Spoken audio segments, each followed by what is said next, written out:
So welcome all to the first ever ISBMPA webinar, which is forging a public-private partnership to advance the science and practice of mobile health. I'm Rick Prince, and I'm first going to give you a brief introduction to the webinars in general and some housekeeping to actually run this webinar efficiently. So first of all, we are extremely delighted that we can actually organize this for our members. And the webinars that we will give in the next 2 weeks are all organized by our special interest groups. And the full list of special interest groups is on our website on www.isbmpa.org. You can also find under this header SIG and mentoring, you can also find ways how to join the special interest groups and work together with the special interest groups to organize events like this. And because the webinars are organized by the special interest groups, they reflect pretty well what the society stands for and what we are interested in. So also on our website under the header of events, there are the 6 webinars that we will organize in the next few days. And there may be some webinars that you are interested in. Most of the webinars still have some places left except for the theory of motivation webinar, but there is a waiting list and we are working on increasing the capacity over there. So now something about using the system. So obviously you are already all using this system right now. And one of the things that you may have noticed already is that your microphone is muted. That is to prevent a lot of noise going on during the webinars. But still, we really value your input and your questions, which may arise during the presentation. So if you do have questions, you can type them in the box which says enter a question for staff. So the box on top of that is not an input box, so you can't enter a question over there, but you can enter a question in the enter a question for staff box, and you can send it to us. I will compile the questions and send them to Melanie and attach your name to it, unless you explicitly state that you don't want your name to be added to the question. So another feature of this system is that you can watch in full screen mode, and we highly recommend you doing it because it really enhances the experience of this webinar, we found out. So that's the system. After the webinar, there will be a number of questions that will pop up on your experience, because this is really the first time we are doing this, and we really like your feedback on this to get this better in the future. So now I hand over to Melanie, and she will introduce the speakers of our very first webinar. Thanks, Rick. Thanks, ISBMPA, for having us and sponsoring this webinar. So the topic, as you know, is forging public-private partnerships to advance the science and the practice of mobile health. And I represent the E and mHealth Special Interest Group of ISBMPA. This is a topic that comes up a lot in our discussions, and we know, of course, that there are a lot of efforts going on in industry in terms of development of mobile health tools, and at the same time, all of the folks in ISBMPA are also very aware of the tools and methods and things that are being developed on the research side. These things have occurred largely in parallel, so we have commercial interests going and we have research interests going, and never the two shall meet until today. So that's what the purpose of this webinar is, really to bring together these different perspectives who are working toward a common goal to advance science and practice. And to do so, I chose to invite 2 people who I think represent their individual fields very well. And one of them is Professor Tom Baranowski of the USDA-ARS Children's Nutrition Research Center and Baylor College of Medicine in Houston, Texas. And the second is Joanna Strober with Kurbo Health, and she's out of Palo Alto, California, here in the U.S. as well. And we've asked each of them to give a 15-20 minute presentation from their perspective about the opportunities and challenges in their area of research relating to mobile health. And then we'll have a discussion where we hopefully address some of these questions that are coming up with you, the audience, and also that have been generated by researchers in the area. So let's start. Tom, I think that you're up first. So Tom Baranowski is a professor of pediatrics, as I mentioned, at Baylor College of Medicine, and is one of the, if not the founding member of our society, ISBN-PA, and has a lot of work going on in the area of gaming and E&M health. So Tom, I want to turn it over to you now.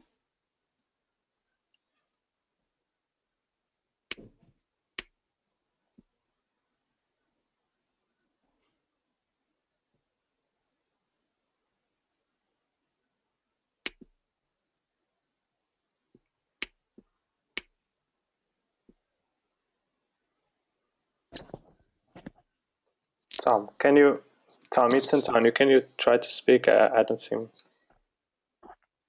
not getting to us. Is that better? Yes. Yeah. Thanks. Okay, sorry, I apologize.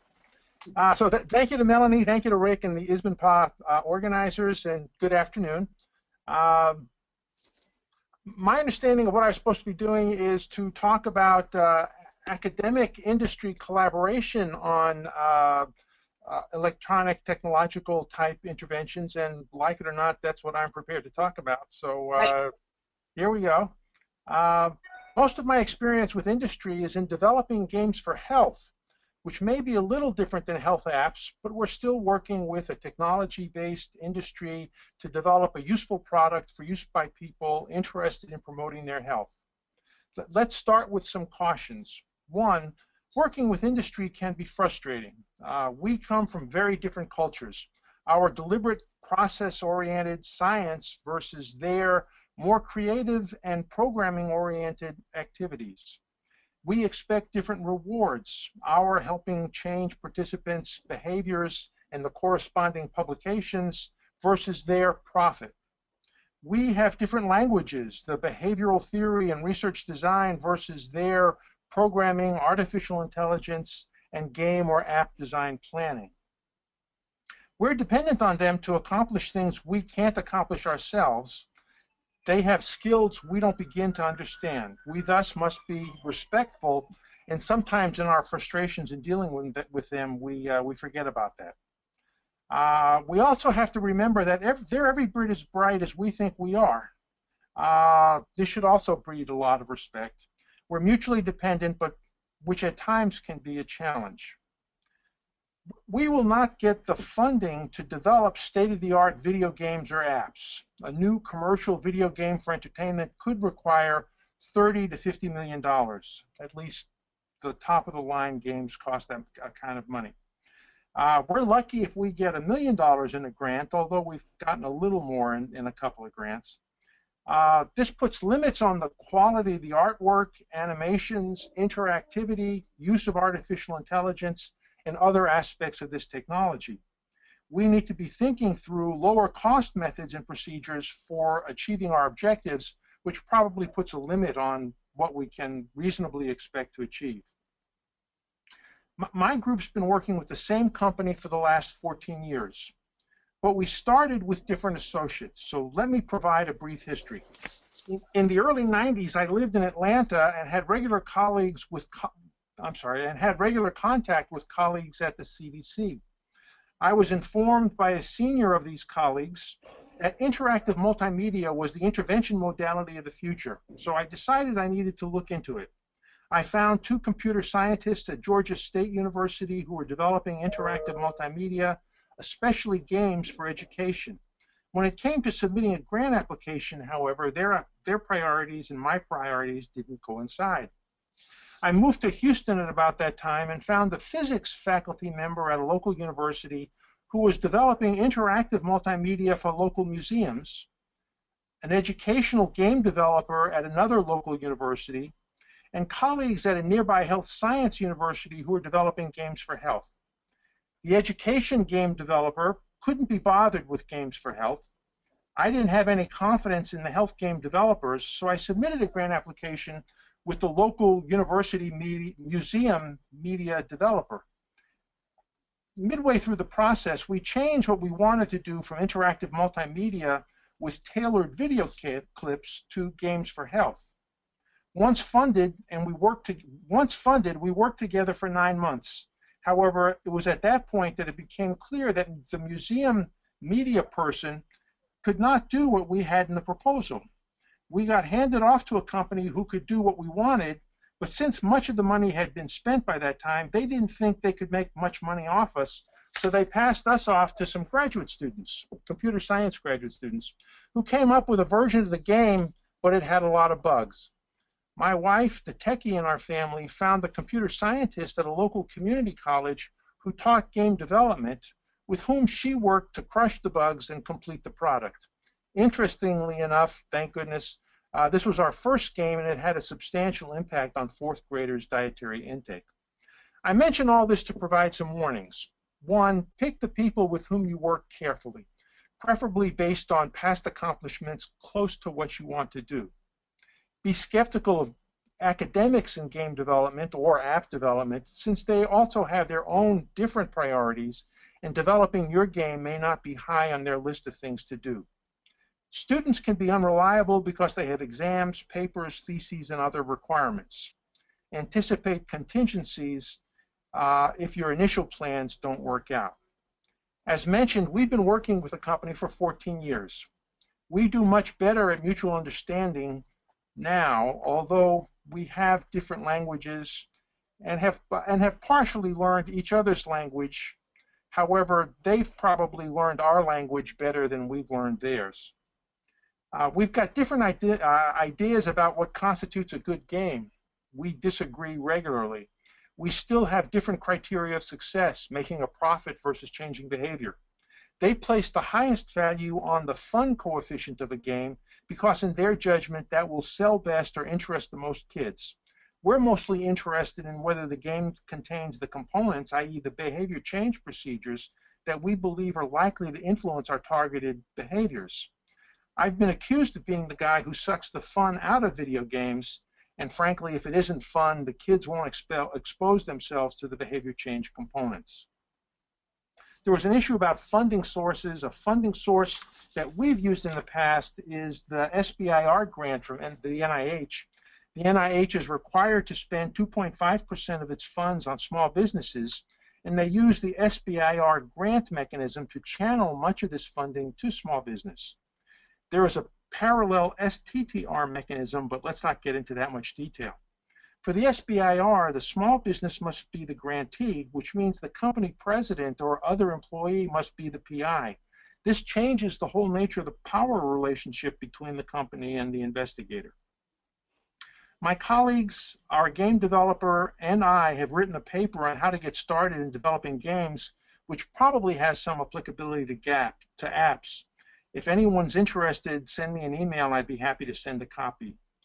As you can tell, I could go on, but let's allow Mrs. Strober to present her perspective and then move into questions. If I don't get to answer your questions on this webinar, feel free to email me afterwards and I'd be happy to respond. Thank you. That was great. Can you hear me? Yes, ma'am. Great. Okay.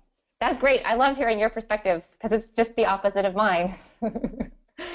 I'm going to tell you how I got into this because it's pretty different than than your experience, and then talk a little bit about the product that we've built. But my background is in technology and in investing in things that have to do with often with moms. So I invest in a company called Baby Center, and eToys and Blue Nile, early internet companies. I also am a mom, and I have 3 kids, and my son developed a pretty severe weight problem. His BMI was actually a 95th percentile, which I didn't really understand. It was a big issue. And we'd go to the doctor, and every year I'd say, should I worry about this? And the doctor would say, no, I wouldn't worry. And then when he was 11, basically the doctor said, worry. Not exactly those words, but it felt like pretty close. And she made him feel terrible, and she made me feel terrible. We left. The doctor, my son turned to me and said, Mom, I am never going back to that doctor again. And this became a big challenge for me, trying to understand what I could do to help him. And I thought, I'm pretty educated. We don't drink soda. I don't go out to fast foods. All the things that you would read about to think were the initial issues were not our problems. So I'd go home, and every night I'd go Google weight loss for kids. And what comes up? Either, fat camps. Wellspring Academy does a lot of advertising. A lot of bariatric surgery gets advertised.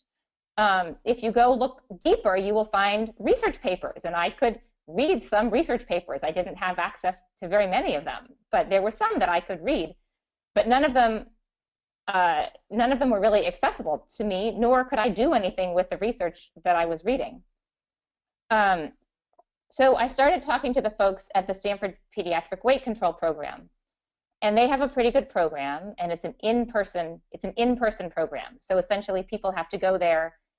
It's $3,500. You have to sign up for 6 months. You have to leave work, which for me was a big problem. I have 2 other kids, and I had a full-time job, but I would have had to leave work and commit to do that. And also, my son didn't want to do that. He didn't want to go to an in-person program. He had other things he wanted to do after school. So I started talking to them and asking them, well, why is it in person, and why, there's a lot going on with mobile technology and weight loss for adults, and why wasn't anyone doing anything with that for kids? And it became clear to me that there was an opportunity to try to replicate what they were doing and change it into a program for kids. So, and this is where my experience is different than yours, right? So what did I do? I went out and raised venture capital money to do this, and then we were able to work with the Stanford licensing department to license their program. And we spent about a year trying to take what they did and put it into our mobile system. So what we tried to do is get a handle on the different things they were doing in their program and turn it into a mobile environment. Now, the other thing we tried to do, which I've talked to Melanie about, and this was one of the most frustrating things, is we tried to get a handle on the research. We spent a lot of time trying to read articles about what had been working in text messaging for weight loss for kids, what had been working in video games for kids, what had been working. There's a lot of research that shows that mobile weight loss can work, and it was incredibly difficult for us to get access to that research. Or there was someone who did a really good study on an app that worked, and then I couldn't get access to the app. So here they had done this study, they had published this information that said that this app worked very well for adult weight loss, and we couldn't see it. So for us, one of the most frustrating things is the fact that we are not able to, that there is all this research going on, and we do want to figure out how to incorporate that, and it was very difficult to get access to it. So a lot of times we do feel like we're still reinventing the wheel, right? We're testing text messages to see what works and what doesn't work, that Melanie or other researchers probably really know much better than us, because they have a lot more experience in this than we do. So one of our big challenges has been trying to get access to the top of the line research and try to incorporate it. And that's been an interesting challenge to us. But we launched Kurbo about a year ago, and it's essentially a program. So it's not a game. There are games built into it, but it's a program where kids, they track their food using the traffic light diet, and they track their exercise, and let's see if I can show you a few pictures here. So let's see. Sorry, let me move this away. Yeah. So we teach them the colors of the foods by using games. So we had a game developer work with us who knew how to develop games and also knew how to do games that help kids to learn things and remember things. We had a user interface person help us to figure out how to help kids track their food using the traffic light diet.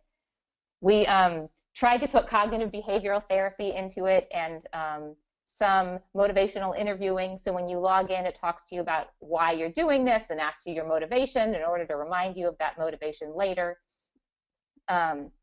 We use avatars, and kids get to choose their own avatar because if they choose it, they're more likely to listen to it. And so that's the one who's giving them advice. And then we give them a coach. So we do have a person who's actually also involved in sending them feedback and suggestions and ideas on how to make this most effective. So, and I mean, for us, what's interesting is at the Stanford program, you know, the kids come in once a week, but they still don't really have any technology to know what the kids are doing when they're not there. So we're actually now working with them and with others so they can use our app and they can get access to the data that we're collecting.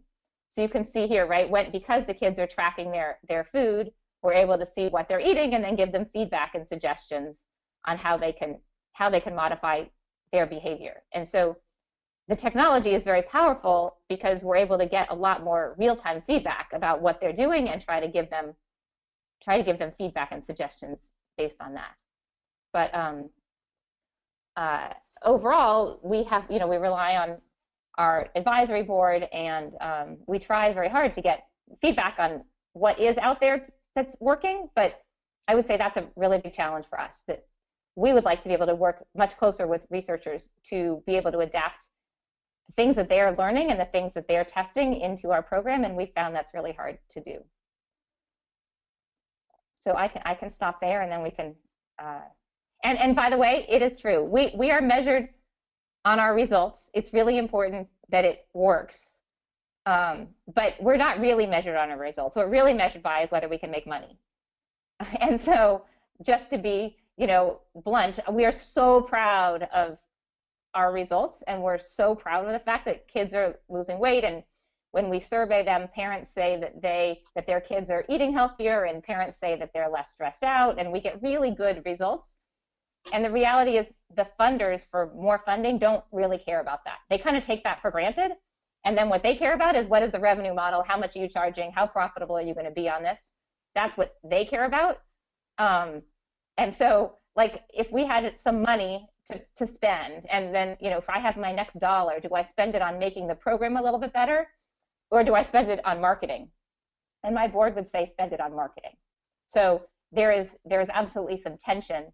We only want the program to be better if it's going to make us make more money, not if it's going to make people lose a little bit more weight. And so that's an interesting dynamic that we have to manage.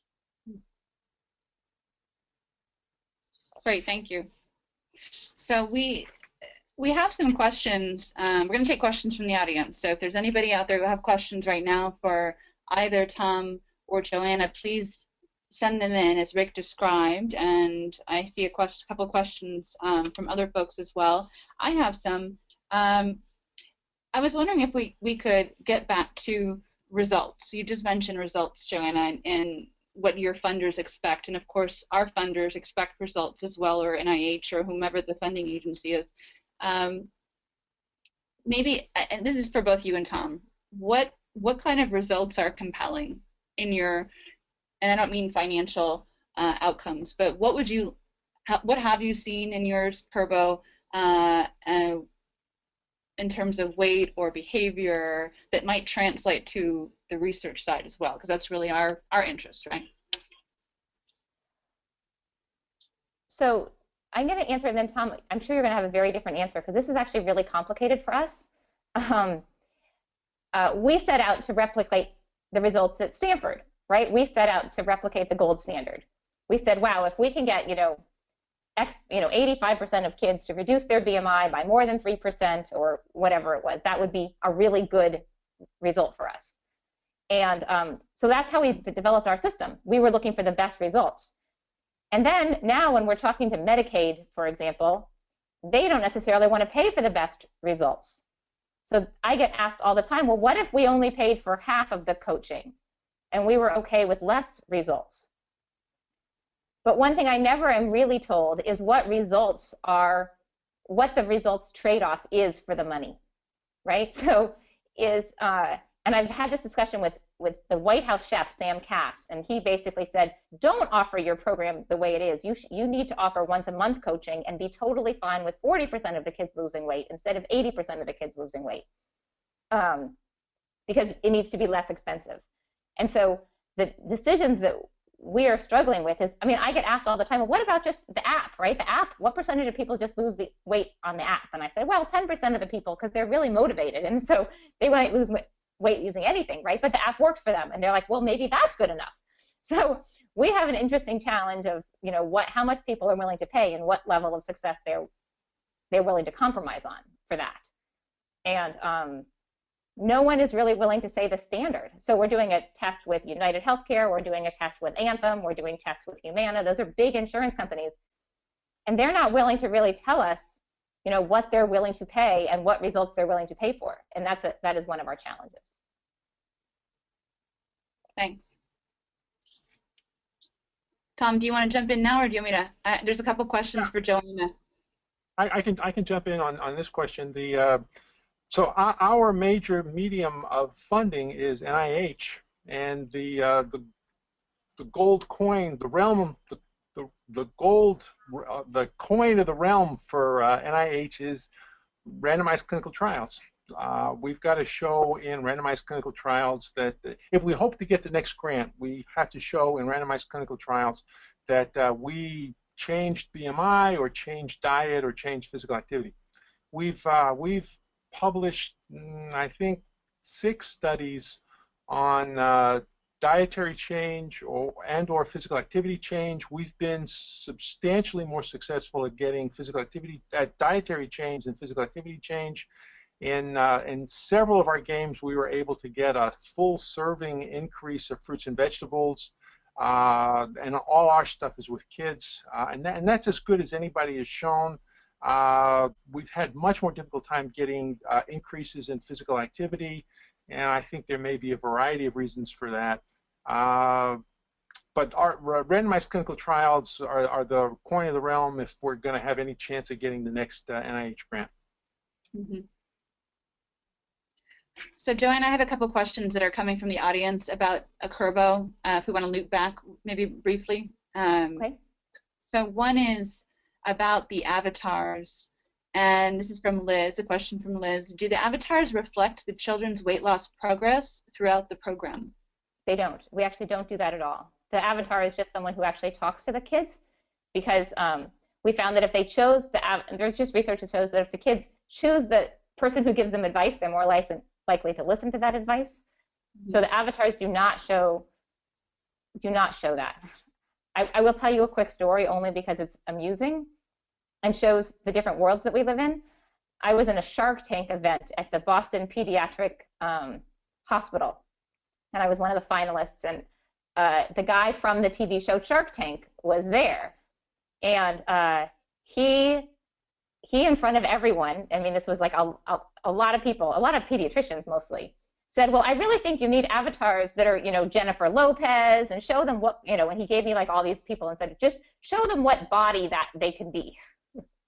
And I looked at him in horror, and I was like, no, I don't really think that my goal is to get them to look like movie stars. It's to get them to focus on healthier eating. And he's like, well, then no one's going to buy your product.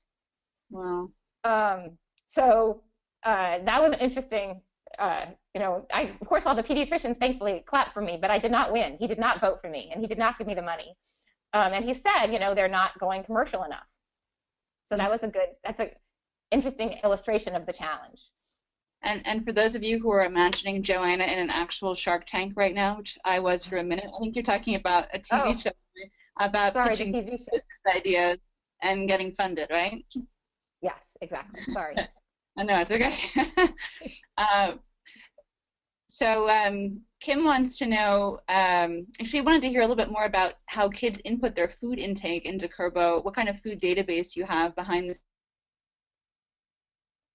So kids track their red, yellow, and green foods on the app, and you can all try the app for free, and it's just at kurbo.com. It's an app, and they track their red, yellow, and green foods, and they track their portion size. So we teach them based on the hand size how to track their food using a video, and using some games, and then we have them track their portions and their red, yellow, green foods. Our classification system is actually what we licensed from Stanford, and it's turned out to be a little bit controversial. The Stanford system is based on calorie density. That's how they classified their food. And so, for example, they have milk, low-fat milk different than high-fat milk, and they have high-fat milk being a red, and they have cheese as red, and lots of people disagree with that. And so our challenge has been, you know, parents call us and they say, well, almonds are really healthy, they should be not a red, or they call and say, you know, that I know that, you know, I read all these articles and, you know, they all have opinions. And so I will say that what has helped us is that we do say we license it from Stanford. It's their database, and we didn't come up with it ourselves. And if they feel strongly, they can change it, and they can change the classification to, you know, they can tell their child. I have someone who told their child that for their child, protein shakes are you know, a yellow, not a red, because this parent really believes in protein shakes. And so that's okay, right? They can change it, but we're not going to change it because we lose some of our credibility if we lose a lot of our credibility if we just start making changes rather than following the program that we licensed. Mm-hmm. Thank you. That's really interesting. Tom, I was wondering if you could answer the same question about the diet. And this is input. Kim's, if you are not. Yes, it is. Sorry. Yes. Sorry. No By the problem. way, we open it up to everybody, so you can actually ask questions now. Tom, did you hear Kim's question? We're not a weight loss program, so we are trying to get kids to eat a healthier diet. The targets of our intervention are most commonly eating more fruits and vegetables. We include a video game in our overall program that specifies what counts as a fruit, and another game that what counts as a vegetable. But one of the problems, we target 10 to 12-year-old kids, and children in that age range, it's not uncommon for them to think that apple pie is an apple, or that cherry Kool-Aid is a fruit juice. Mm-hmm. And clearly you wouldn't want them to change their diet by eating more apple pie. So the point of the video game is to clarify what counts as a fruit and what counts as a vegetable, and we have a very, very nice game embedded in the overall game to accomplish that. But you know, we don't have the red, yellow, green diet. It's eating more fruits and vegetables and drinking more water are our two dietary change objectives. And for us, it's not that different because we're trying to get them to eat more green foods, which are essentially fruits and vegetables. And we have to teach them that gummy fruits are not a fruit. Right. Yeah. So it's the same. It is the same challenge. Just some housekeeping. If you want to ask a question, you can raise your hand in the system, and then we will unmute you so you can ask the question. I think that's a system we can use with the number of people we have now. Great. Yeah. So I have one more question we haven't answered yet about Kurbo from Jan, who wants to know which behavior change techniques did you use, and was your decision based on evidence-based? That's not my dog. So which behavior change techniques did you use, Joanna, in Kurbo, and how did you base your decision on those choices? Well, so we read a lot of research, right? We did a lot of reading of articles and tried to boil down which ones we were best able to incorporate. And then And some of it came from the Stanford program, others it came from articles that we talked to, others it came from researchers that we worked with. But we've done, and it's an iterative process, right? We're not finished, so we're changing it all the time, trying to figure out what is working best. Mm-hmm. We found out that text messaging, we were testing, whether text messaging works better or in-app chat works better, for example, right? If you want to communicate, or when will people answer emails? Like we're doing just testing all the time to see what will motivate them and what makes them more likely to pay attention to what we want them to do. Mm-hmm.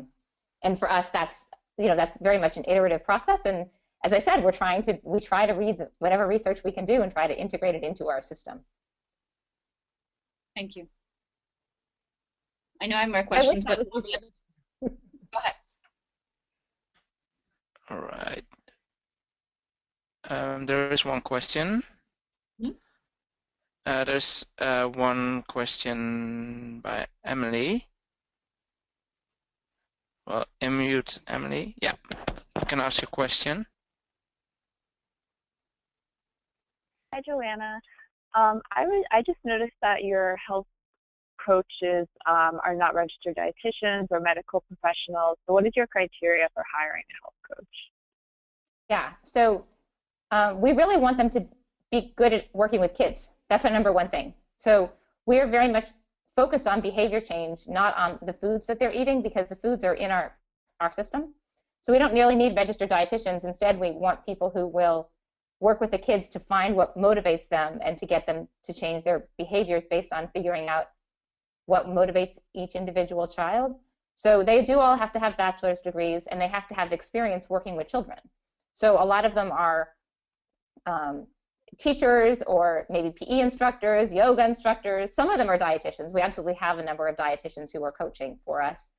But I also have some Olympic athletes. We actually have 3 Olympic athletes who are training in remote parts of the world and doing coaching for us part-time. And we give them kids who want to lose weight for sports, or for whom an athlete would be motivational. So part of what we also try to do is when you sign up, we ask the child what their interests are, and then we match them with a coach who has their interests. So if you're a dancer, we'll try to match you with a dancer coach, or we try to find kids, people who they can relate to as role models and who will motivate them.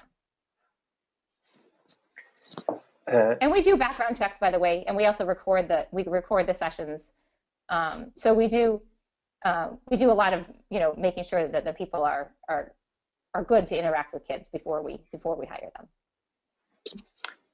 If I may, I cannot raise my hand. I just noticed because I'm the organizer. It's Antonio, and because I'm starting to in a grant that we have a public and private partnership also. As I was wondering if Tom can give us some background of his experience while dealing with this with this relationship, because sometimes we think that maybe we are giving too much as an academic to them, and then our ideas may be used in a different way that we expected. Do you propose that we are really open, or? And on the other hand, it happens the same. Sometimes it seems that the public companies, they have some ideas, but they don't want to tell us all, because maybe we can start using their information in some scientific research. Yes, so those are terrific questions. So you got to remember, ultimately, you're not in control, and you have to accept that. We've approached the company that we work with. I've got colleagues here who also work with the company, and we've done, I don't know, as a group of us, we've probably done 10 or 12 grant-funded games with the company. I tend to give kind of general guidance and try to give general information. When we alpha test, we provide specific information, but ultimately it's got to be processed by our collaborators. So one colleague here came up with a 300-page document that detailed ad nauseum what needed to be included in her game, and the company, the president of the company said, "We don't read anything beyond a page."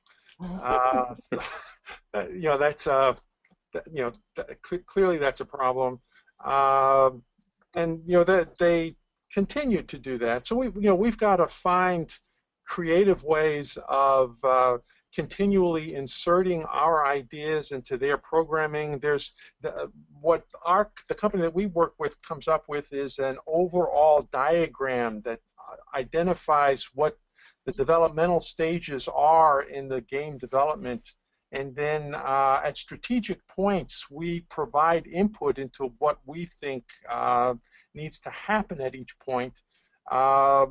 When we do that, it's always a collaboration, or it's always a discussion. It's never we go in and say, "This is what you're going to do," because they ain't going to do it. They're going to do what they think is best, and in some ways that's okay. It's frustrating at times, but their perception is that they're the game developers, that they know gaming mechanics, they know what works in gaming, and feel that many of the things that we want to do are inappropriate and counterproductive. And so we come back and we argue. There's lots of arguing that goes on in this development, and I think you just have to get used to that. Did I answer your question, Antonio? Yes, partially, because I think it depends, as you said, on the two partners and how they go ahead in this project. So I'll pay attention to your wise words. I don't know how wise they are. The other thing is that we speak very different languages, and it took us years. We've been working with this company for 14 years, and part of the reason we stay with the company is because we finally can understand each other.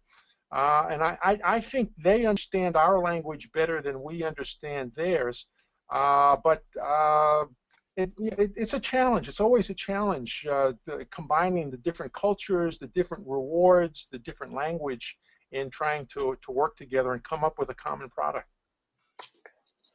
Thank you. All right. I think we got Wesley. Is this? Yeah. Wesley, can you make your question, please?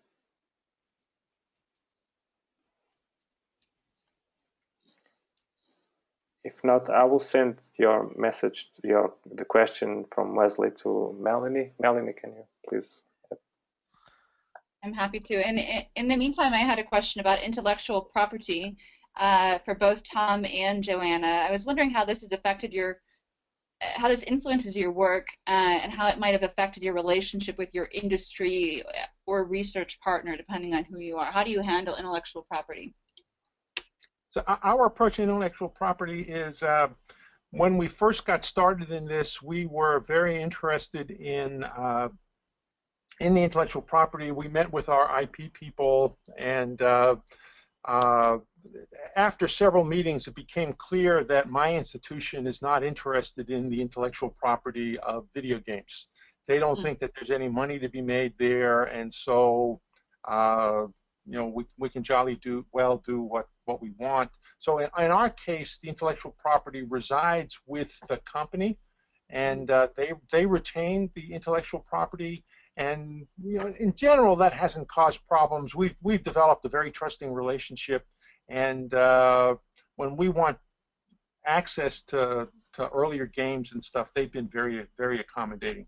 But it's all clearly the company gets the intellectual property in our development. Joanna, how about you? Do you have any experiences with research or partnerships where you've had to deal with this issue? So we licensed the Stanford program to turn it into our system. So we actually have a royalty agreement with Stanford, and we pay them a percentage of our sales in exchange for us having this agreement with them. That's been really good for us, and hopefully they'll make a lot of money. We'll see. What's the program again? The Stanford one? The Stanford Pediatric Obesity Program. Okay, yeah. It has to be licensed. Okay. Do you know who developed that originally? Tom Robinson. Oh yeah. Okay. Thanks. There's a question from Wesley. What was the rate of compliance in terms of using Kurbo Health? And furthermore, what was the cost for each participant in terms of using the mobile app? So there's actually, well, so when we do pilots, when we do targeted pilots, our rate of compliance is really good. Because people, sign up and they say they have a problem and they're going to participate in a pilot, and we get really good compliance there. People really do stick with it for the 3 months, and which is what we're trying to get them to stick with it for. And we have consumers who are sticking with it for a year, right? We have kids who are just signing up on their own, or whatever, parents who are signing their kids up, and they stick with it for very long periods of time. We also have a mobile app that so that's with the coaching, right? That's with someone who calls you every week and checks in on you and texts you and emails you and makes sure that you stay engaged. With the mobile app on its own, I wouldn't say the compliance, people don't use it for very long. They get bored. So we have not figured out how to make our mobile app engaging for most people for a long period of time. There are people, and we hear from them all the time, that are losing weight just using the mobile app, and that's great. It's a food tracker, right? Essentially, there's games and everything else, but it comes down to if you track your food and you track your exercise, that's good. So the people who do it, some percentage of people do use the free app, and they do lose weight on it. It's probably similar to MyFitnessPal. I would bet you the percentage of people who lose weight on MyFitnessPal is pretty similar to our success rate on the app alone. But the real value to people, we think, comes in, the combination of the app and the coach. And that's certainly where we see our best results and our best compliance.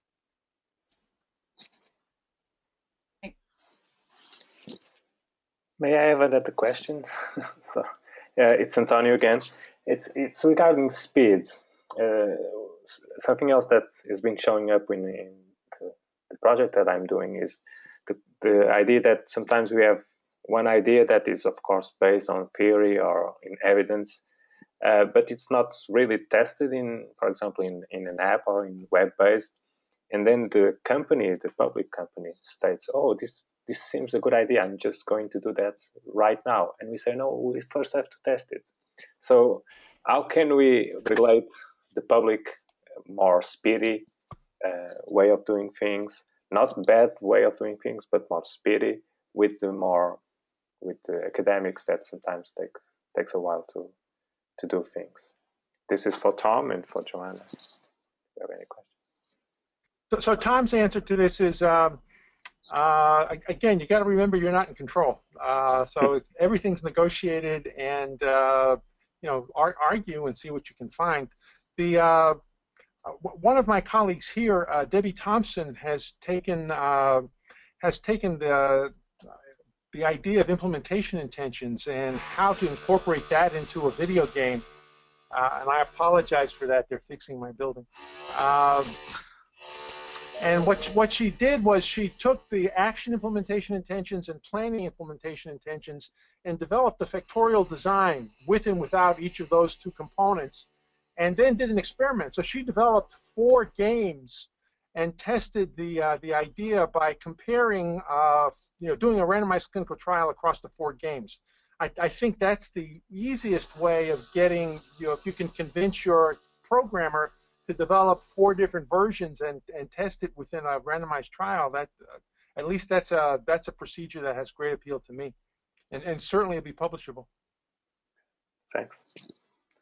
We're doing a factorial design also in this project. Good.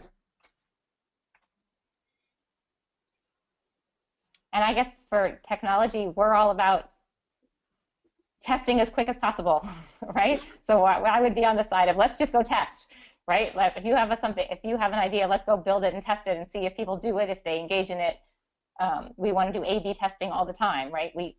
On our website, it changes all the time based on what people are clicking on or what people are doing, right? We get a lot of data, so we get live data all the time on what people are doing on our system, and then we are constantly iterating based on the feedback that we're getting. but there's also no steady state for us, right? We're never going to write an article. So there's no like, this is what we tested and it's done. Instead, we're just constantly iterating, and I think that's a big difference. Mm-hmm. Thanks, Joanna. I have a question about funding. And Tom mentioned earlier that it costs between $30 and $50 million to create a video game.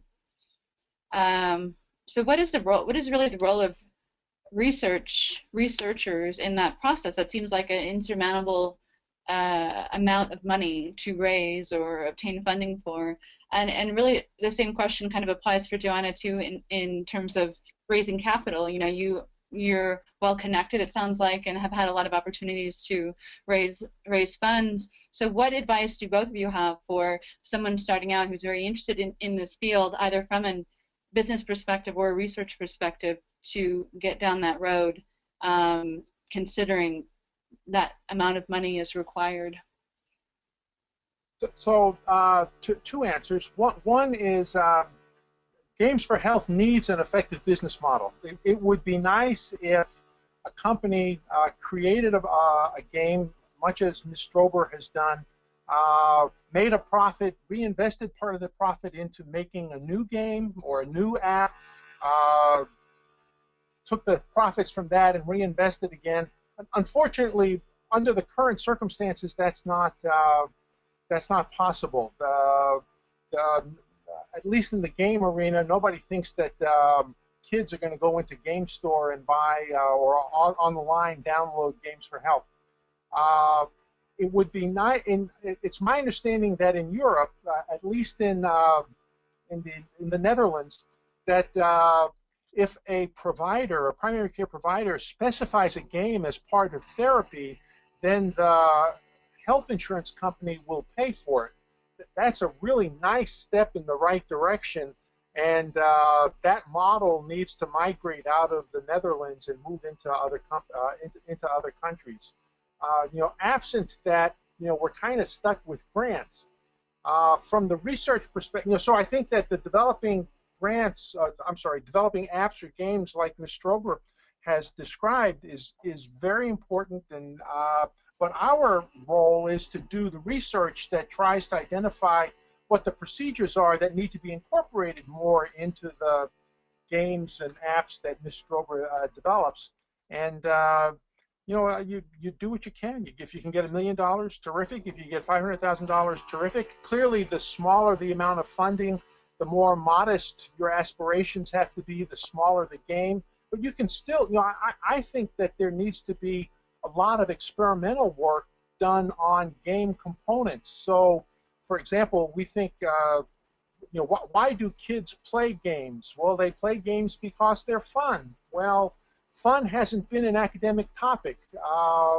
We need to know what fun is. For the Games for Health Journal, the latest issue, or the December issue, is devoted to games for health and what constitutes games for health. I think that we need to understand what constitutes health, how to manipulate, fun. We need to understand how to manipulate fun and then use that to design more effective games. And I think that kind of work can be done on small money.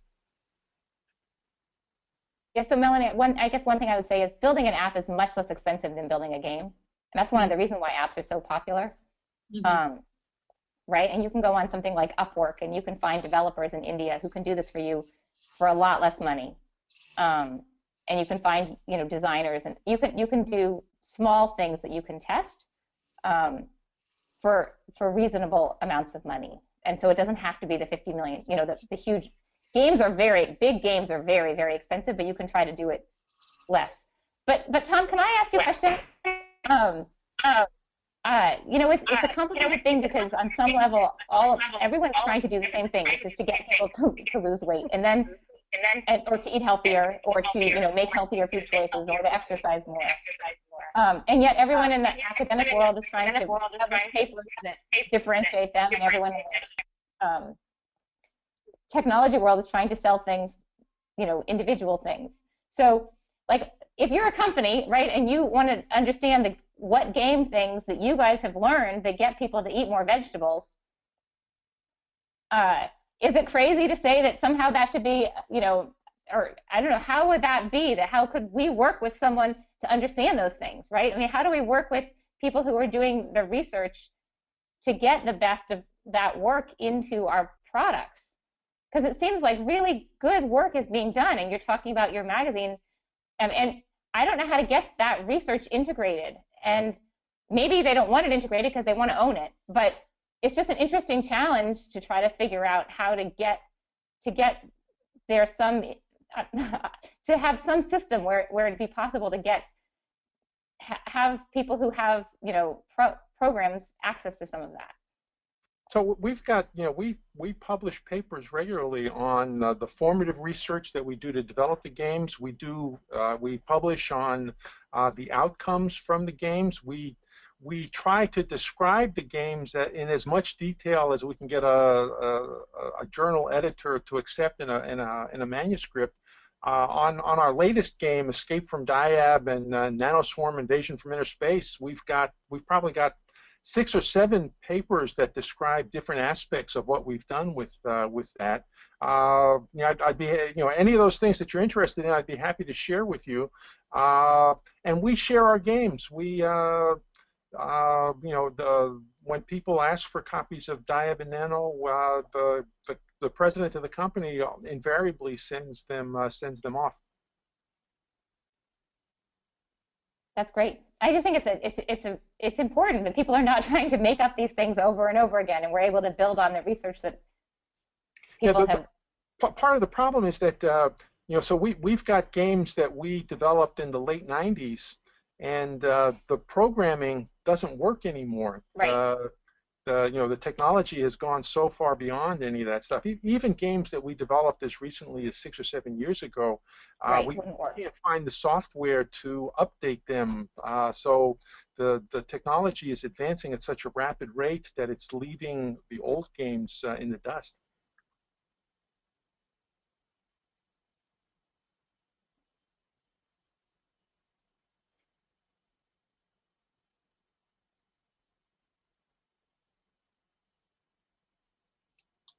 Should we be saying something? Melanie, are there more questions? I cannot hear you anymore. I cannot hear you. Yeah, now you can. I was muted and I couldn't unmute myself. Sorry. No, I think it was. So there's one other question that I have, and then if anybody else has any more or comments. I was looking at a recent review of weight loss apps. This is for adults, focused on adults. And they found that those appeared more that were more scientifically robust, so they had more behavior change, evidence-based behavior change techniques, and evidence-based content were the least popular among consumers. They did kind of a ranking. So in light of these data or similar ones demonstrating that kind of the more rigorous sciencey ones are not fun to use or popular, where do we go from here? And that's really a question for the both of you again. How do we integrate? So our approach, that's a continuing conflict that we have with the company that we work with, and you know, we want to get as much behavior change into that game as possible to maximize the chance that we're going to affect behavior. The company is saying, God, if it's not fun, again, as I mentioned in my early comments, I'm the guy who's been accused of sucking the fun out of games, and you know, it's probably true. It's a continuing battle. So one of the problems in a video game is that we use cutscenes to introduce story into the gameplay, and so cutscenes advance the storyline, but decrease from the interactivity of the game. And so there's lots of reason to believe that destroys the fun and engagement of the video game. So we're testing right now whether we still think stories are important, but we're testing whether stories can be done separately from the game. So we've tested several stories where we mention the game in it. The story provides the backstory to the game, and if you read the novella, you're going to get a better understanding what's going on in the game, and the game refers to the book, so there's an interactivity between the two, and we're testing to see whether that parallelism might minimize some of the non-fun aspects of playing games, but we don't know if that's going to work or not. Melanie, that gets back to the thing that I was told by the Shark Tank guy, right? Make everyone look like, tell them the model, like use a model, you'll get a lot more downloads. That's what he was saying, right? And he's right, we would get a lot more downloads. So that's just an inherent conflict that, if I mean, he literally, like he said, well, make everyone look like Kim Kardashian and then they'll buy it, or, like that's...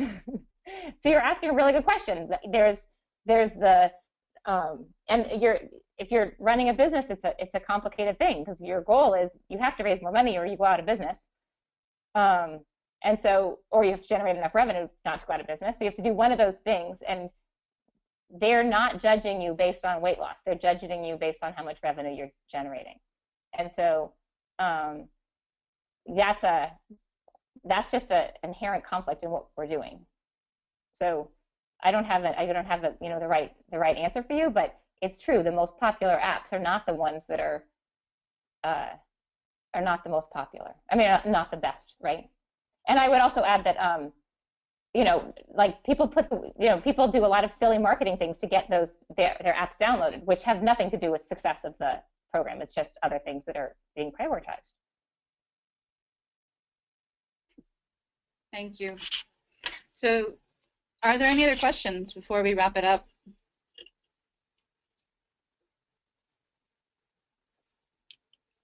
All right.